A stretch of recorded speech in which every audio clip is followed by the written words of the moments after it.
Hi everybody, it's Josh with Talk About Trek, and we're back again on another Wednesday to talk about Star Trek comics, because it is the Star Trek Comic Collective. Now, we did actually get a couple of new pickups, but I'm just going to show you the covers, and we are not even going to get into those, but you can see we got Lower Decks number 14, which is a kind of a T'Lyn and Tendi kind of centric comic. Now, the unfortunate thing is, I have 11 and 12. I don't have 13. So I kind of missed out on a little bit of what was happening there. And that's why I figured we wouldn't get too much into that. And I'm again point out that this is so ugly. Please don't put this on your comic book. You don't need to do that.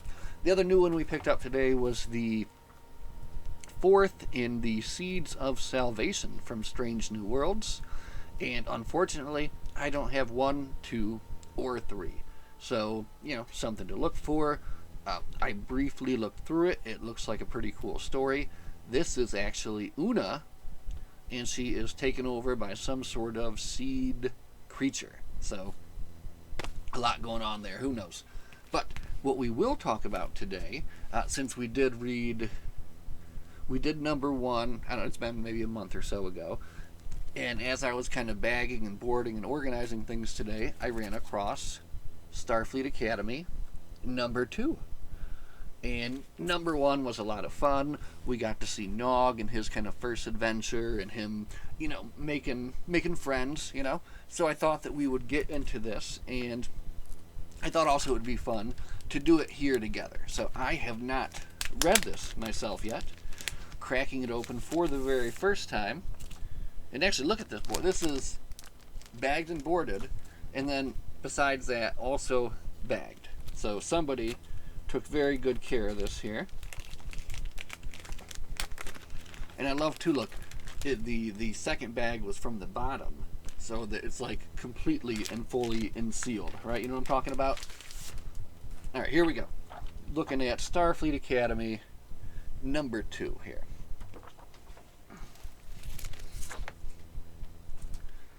Now we can get you a closer look than that, and there it is. Okay, so here we have Starfleet Academy number 2, came out in January of 97. January of 97. That was just like 8 years ago, I think. No, that was not. That was 20.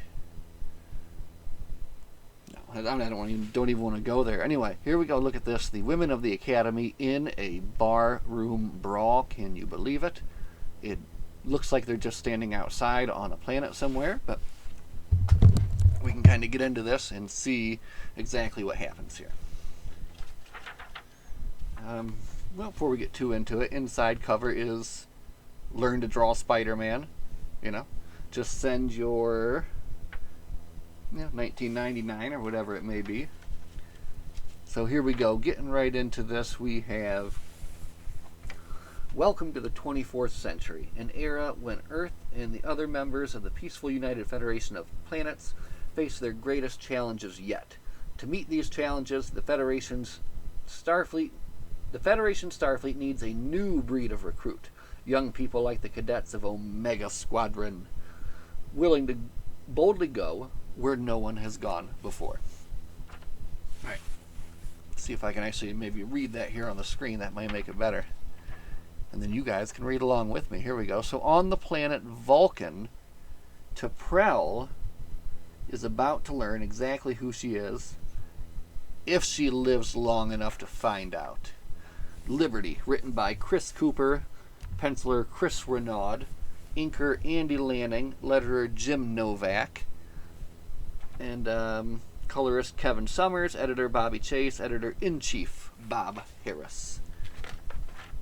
Oh man, is that what I think it is? Oh, page 2. Look at this. We've got a beautiful full page of a Lamata. And I was thinking maybe it was a Salat, but no, we've got a Lamata, one of Vulcan's most dangerous predators. I knew they lived here in the Valley of the Seven Winds, but I didn't think one would find me so soon. No matter, I am a Vulcan, I am in control of my emotions, I can conquer my... Fear. Logic, like this knife shall be my weapon. Tight. All right.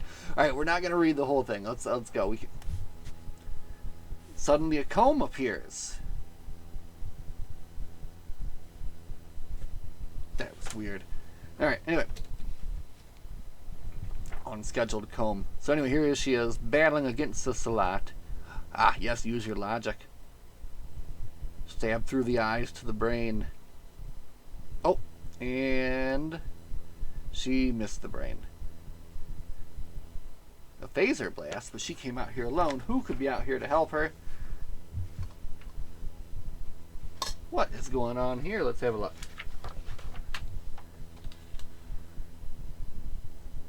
So this is Talark. This is her father, maybe? Yep. She's come out to find out who she truly is. And I guess this is something that Vulcan females don't do, right? But she did it anyway. You know, illogical. Oh, man, but that guy is coming back to life. Attacks her father. And then tune in, rev up. The race is on. Oh, God, what's going to happen?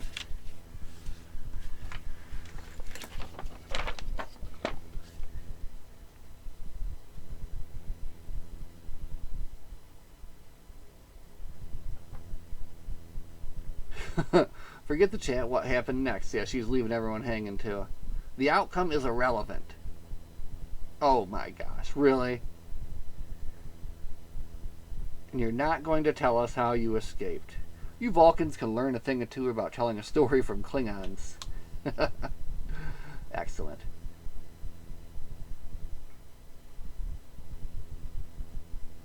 Oh, disgusting. Come on, Nog. I mean, I know that's how things are done on your planet, but no.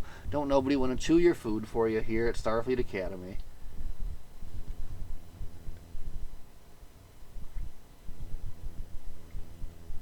Fighting that all my life. Now to confront it at Starfleet from Nog, a member of my own team. Oh, man. Yeah, see, Nog, he's got to understand, you know. And I think he will. He will. All right, so here we got our Andorian cadet. Uh-oh. See, I can already see there's some trouble brewing here. That, and looks like we read on the cover, the girls of the Academy going to get into a barroom brawl. You know? Who's this guy here? This guy does not look very good. He looks like trouble. Powers of perception, you can tell a human from a Beta Z, from an Elorian at a glance, blah, blah, blah. Hoarder from an Excalibur, that's baby, but Excalibur from... Alright, so who is this guy anyway? So you're boring me. Why don't we liven things up a bit and wrestle? Alright, so she wants to wrestle this guy, I guess. Alright, we've got a nice big double spread here for Sonic 3D Blast. Check that out. And Vector Man 2. Pretty sweet. Back to the action now. We've changed up here and we are back at the Academy. And they're playing some 0G racquetball in the warp zone. Pretty sweet, right?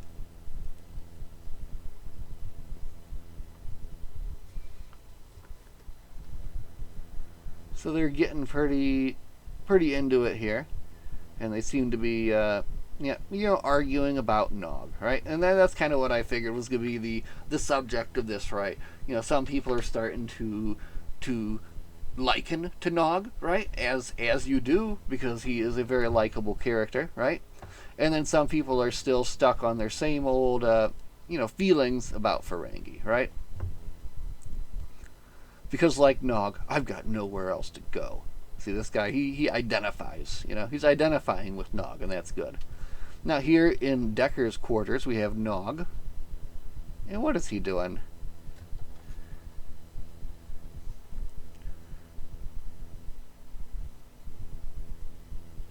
Reading through some classic literature to kind of see, yeah, he's got some Mark Twain. Uh-oh, a locked case? Never stopped a Ferengi. And by the prophets, this is perfect. Nog, what are you doing? And again, we're cutting back to the bar here. where we have an arm wrestling competition going on. And this bar is located in Sydney, now we know.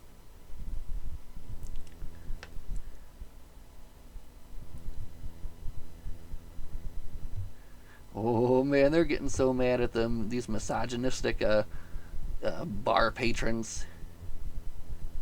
And I think they've just about had enough. As you can see, fun is getting out of control. And this guy is not happy about it. No woman is going to make me look like a bloody fool in my own pub. Oh, I'm terribly sorry, but you've mistaken me for someone who cares about your ego. That's pretty cool. And then already starting trouble, tossing this girl out of the way. And then he gets a nice thwack to the face for that one right there.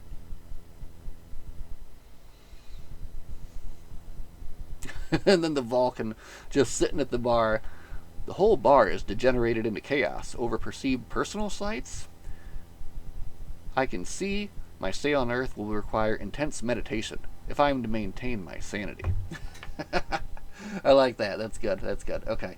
Meanwhile, at the Hall of Justice. Now, meanwhile, at Starfleet Academy, it looks like this is Decker. He's going back to his room here. And oh my god, he's found Nog. And Nog's going through his stuff. And Decker is mad. He says, "You did say I should take whatever I wanted. Not those. They're priceless. You don't read these. You keep them." What has he got, a bunch of comic books? Oh, look, he does. He has a bunch of comic books, and he's mad because Nog took them out of the bags. Oh, man, come on. Classic blunder, Nog. It's an X-Men, too. Check that out. They're old, battered scraps of paper. Do humans really put value on these things without reading to check the content for quality? Dude, it's about the art, too, man. Don't you understand? They're collector's items, or they were until you unsealed them. Alright, this is pretty good, an argument over friggin' opening some of these comic books. Get out of my quarters and get out of my life. Oh, man. And then here we got in Sydney, and stay out. And then this guy's getting tossed out of the bar there, too. You know, we got a lot of ads here. We've got a big spread there. We've got a big spread here. Check this out. You guys can win 3 hot RC cars and star in your own comic. That would be amazing. All right, here we are, back to the action. That was a lot going on. But then Starfleet cadets always liven up the place. I love this Andorian character. I don't remember her name, and that's terrible of me, but maybe, you know, very one of my most favorite characters in this comic, you know. She's very, you know, very exciting. Look at her fucking tossing people around, smacking them in the face. And there's nothing wrong with a little healthy exercise, right? You know, this is and this is drawn really well, right? And I would have to ask my friends who are actually comic book people and can draw and have read multiple comic books what they think. But in my humble opinion, I am really enjoying this. So, all right, the girls are still battling all these people. Oh, the lights have went out, and the lights are back. Perfect, we're back. So the barroom brawl is continuing here. Even the Vulcan is getting in on the fun with a little nerve pinch action. Of course, merely trying to contain them. That's a good line. The Vulcan nerve pinch. Yeesh, even she fights boring. And then this guy, uh-oh, I think he's waking up now. He wants to get in on the action.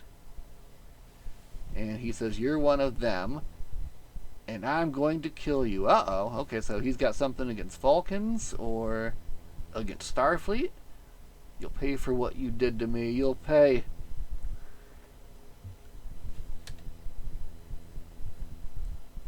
I don't know, but it looks serious. T'Pral may need our help. Agreed. Playtime's over. Time to finish this. So now they get serious and go to their friend's aid here. So let's see what's going on with this new alien in T'Pral. Can't reach him to use the nerve pinch. Can't even draw a breath. Death is imminent. Uh-oh. Just like on Vulcan when I face the Lamatya. I live to Prel, but I am injured and cannot... Oh, so here, look. Now we do get the end of the story. I am injured and cannot move. Here, creature, over here.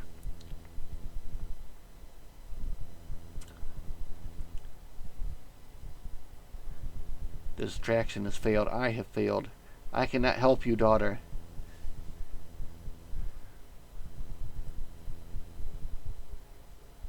No, that is utterly illogical. Physical strength is only a part of the whole. I will find a way to survive, and I am T'Prel. My mind is my strength. And then here, strength of the mind comes from control. Control comes from concentration. That's it, T'Prel. Concentrate on a solution. Yes, T'Prel, fight it. You must survive. On our plan, or our plans will come to nothing. Who? Uh-oh. With the life training out of T'Prel, she does the only logical thing. The same old thing she did all those years ago in Vulcan. She let go.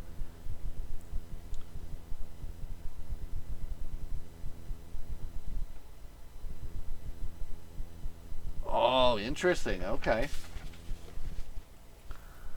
So then, in the moments she was able to connect to the beast, and it stunned it and paralyzed it, and then affected their escape then. Interesting. So now she tries the same thing on this dude. Oh my god, the invasion hits home. Independence Day coming to VHS. Look out. Is it going to work on him? Let's see. Huh? We are one in mind and body. Free enough to use the nerve pinch? Take him out. We thought you could use some help. Nah, T'Prel had it under control. Uh-oh, did she kill him? No. She's just really drunk. And it's a she. They had no idea. She'll be fine once she sleeps it off, apparently.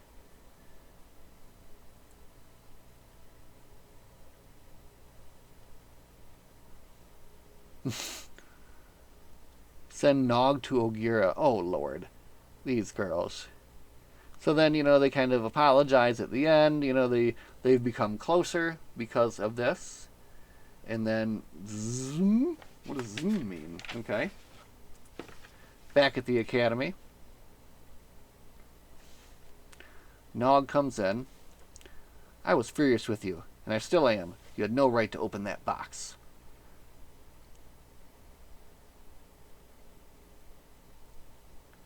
Oh, isn't that an interesting story? So, as he was reading through them, he realized how fun they were to read. So it really, in the end, it wasn't so bad. And he supposes he should thank Nog.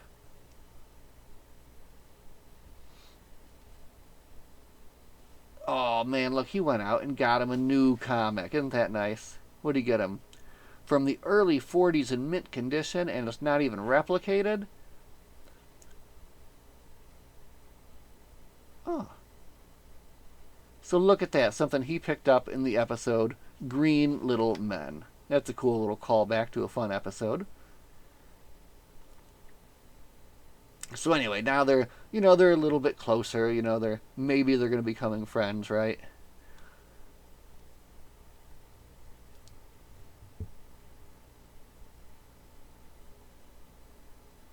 Oh, man, that's not good advice. So look at this. You want to get on the Red Squad, but there's one problem. The Ferengi. Treat them less like a teammate and more like a tool to be used. To be continued. Oh, man. See, that's bogus, right? Just when Nog was making friends, now this dude Decker is maybe going to treat him like a tool to be used. That would be terrible. Anyway, I hope you all enjoyed a peruse through Starfleet Academy number 2. I am really enjoying the art here by Mr. Chris Renaud. I will have to ask my friends tomorrow if they are familiar with this guy's work. And I'm sure they're going to say, oh yeah, we know that guy. He does some excellent stuff here. But we'll just go back here to look again at some of the fine art here. Getting a chair smashed over her head. Must be redecorating. again, that was a fun one. Thanks for hanging out and reading it with me. Next week I'm hoping we can come back and get into some of the newer stuff a little bit more. But we'll see, right? If not, we can always jump into some of the older Star Trek stories. There are a million of them.